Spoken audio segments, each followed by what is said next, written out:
Let's look at this 1995 Jamb question that says, from a pie chart, it shows the distribution of students in a secondary school class. If 30 students offered French, how many offered CRK? So if you look at the diagram, history is 90 degrees, French is 90 degrees, economics is 150 degrees. It's only CRK that we do not know the angular representation.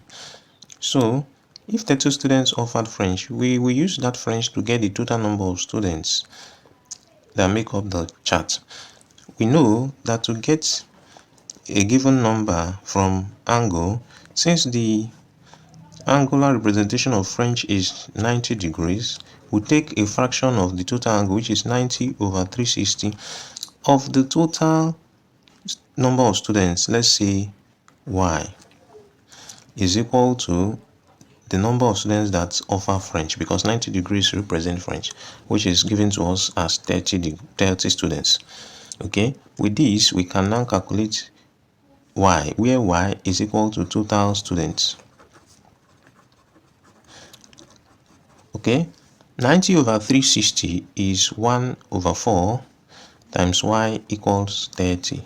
And when we cross multiply, y will be equal to 30 times 4, and that is 120 students in all. So we have 120 students in all.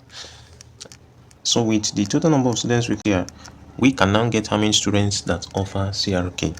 But we do not know the angular representation of CRK. We have to get that. Since we know that the total angle in the pie chart is 360, we'll say 150 plus 90 plus 90 plus x should be able to give us 360.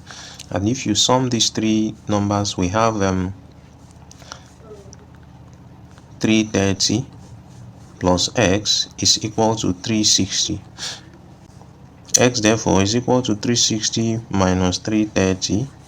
X is equal to 30 degrees, and that is the angular representation of the number of students that offered CRK. So if we now want to get the number of students that offered CRK, we take the same pattern. This 30 degrees is a fraction of 360, and the total number of students is 120. So the number that offer CRK is 30 over 360 of 120. 0 we cancel 0 here, 3 1 3 here is 12, so we have 1 over 12, and 120 divided by 12 is equal to 10 students. So out of the 120 students, 10 of them offer CRK. That is the answer to this question. See you in our next class.